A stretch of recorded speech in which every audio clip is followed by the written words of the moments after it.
Top Fuel Dragster racing at the Cajun Nationals. The fastest cars in all of drag racing. And from the state of Michigan comes Dick LaHaie. He was the number 8 qualifier running against the defending world champion Gary Beck, who qualified number 4 in this 8-car field. Beck, out of Hemet, California, is considered the pre-race favorite, but was able only to qualify in the number 4 spot. His competition from Lansing, Michigan, a professional drag racer, Dick LaHaie, the number 8 qualifier. LaHaie's daughter serves as his crew chief, and she is backing him up into his own tracks after the burnout. The burnout designed to heat the tires to provide as much traction as possible. A very tricky racetrack here at State Capitol Dragway with the atmospheric conditions prominent in South Louisiana. Extreme heat, extreme humidity. It can change throughout the day. So the tuning of these engines plays a big role in performance at the finish line. Beck in the far lane, LaHaie in the near lane. A close race off the starting line, but the horsepower of Gary Beck's car pulling away at the finish. 5.64 seconds his winning time. His speed over 253 miles an hour at the end of the quarter mile. LaHaie suffering some problems on his run. As we watch again, you see LaHaie actually with a slight advantage, it appears, off the starting line. But then, something going away right at that point, Beck wins it. Well, for Gary Beck, a 5.64 gets him through round 1 over Dick LaHaie. And as Gary knows over the years, this can be a very tricky racetrack, and I have a feeling that you were more afraid of overpowering it than anything else. Yeah, we are, Steve. We're just trying to be real careful. What was the ET? 5.64. Okay, well, that's a fair start. We need a little performance here, though, too. 253 miles an hour. Yeah, it's just kind of lumbering through is all it's doing. 5.64 at 253, just lumbering through. Well, that's the quickest man in drag racing, talking Gary Beck. Here's his boss, Larry Minor. Minor is racing the number 1 qualifier, Gary Ormsby from Roseville, California. It was a year ago on this racetrack that Larry Minor raced his driver, Gary Beck, in the final. And it was to have been Gary Beck winning the race. But let's watch again as we go back 1 year in time for the Top Fuel final. Larry Minor was in the far lane, Gary Beck in the near lane. Something went wrong with Gary Beck's car. Larry Minor shut it off, expecting Beck to thunder by, but there was no thunder that day, and a surprise winner, Larry Minor, a year ago. This year in the first round, Larry Minor has got to race the number 1 qualifier, Gary Ormsby. Earlier, Steve Evans had a chance to talk with Ormsby. Well, Gary, this is the second race in a row now you've qualified on the pole in Top Fuel. That's got to give you a lot of confidence.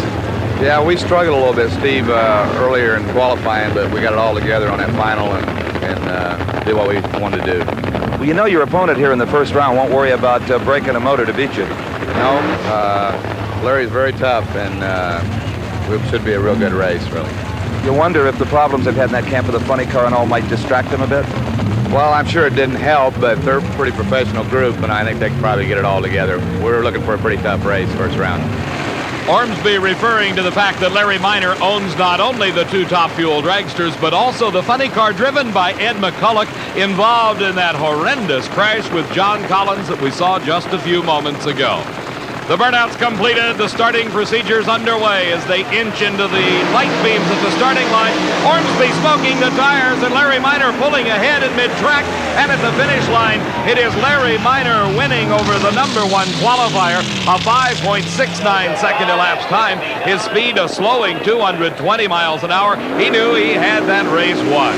Our next cars coming out of the burnout area. Danny Darnell against the fastest car in all of drag racing, Joe Amato. Darnell, a former sand dragger from Hanford, California, moving on to the asphalt for his second season of championship drag racing. For Joe Amato, the only man ever to go over 263 miles an hour in a quarter of a mile. And as we saw a moment ago on Larry Minor's car, Joe Amato sporting funny car tires. Steve Evans asked him why. It's got to seem a little strange to you still sitting in the cockpit and looking out at these great big funny car style front wheels. Well, it's the safety factor, Steve. Definitely they're probably going to slow the car down a little bit on the speed and maybe even on the ET because it's a rolling weight, which is heavier by about 14 pounds compared to the tires we were running. But and there's more drag on the ground with the tires, but it's a safety factor. And we ran 263.92, which set the first leg of the record, and we pitched the tire off, broke this whole A-frame off the car, and almost crashed the car. And You know, it's no good. You can't come back your second round if you don't have the car intact. You know, that's important. Joe Amato, the holder of the new speed record at over 263 miles an hour. But records mean nothing now in his competition. He who gets to the finish line first wins the race, and in this case it is Joe Amato. His winning time, 5.65 seconds, off pace a little bit with those big tires, 257 miles an hour. Danny Darnell back by about 2 car lengths at the finish line. Our next pair of cars already fired up at the starting line and sporting a brand new set of injectors on top of her engine, the former world champion, Shirley Muldowney, coming out of the water box.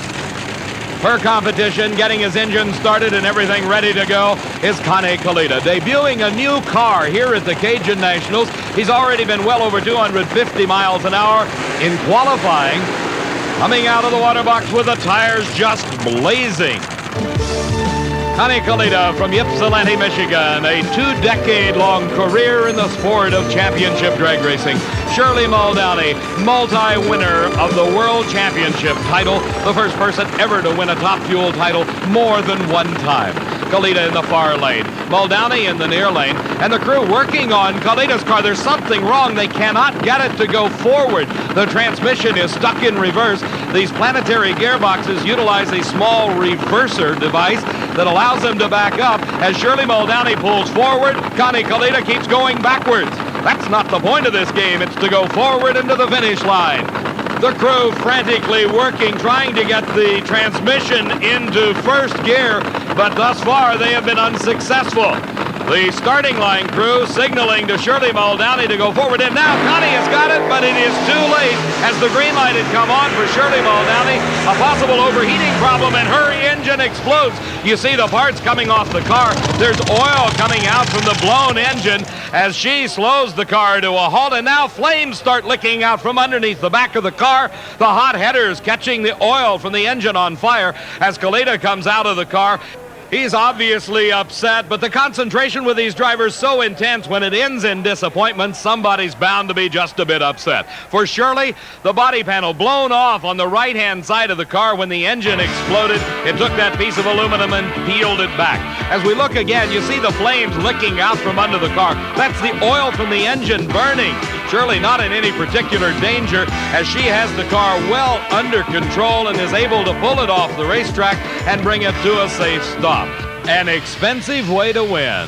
Well, Shirley Muldowney, I don't know if you could feel it in your forward location, but you had quite a fire going, young lady. Yes, I knew it was good. It's sure a window in that thing, isn't there? There certainly is. That's more than one connecting rod, I would guess. Have you got another engine you can put in? We sure do, and it's a good one. Got 2 good ones. At least had a chance. You got a gift there from Connie. You had a chance to try that left-hand lane. What do you think?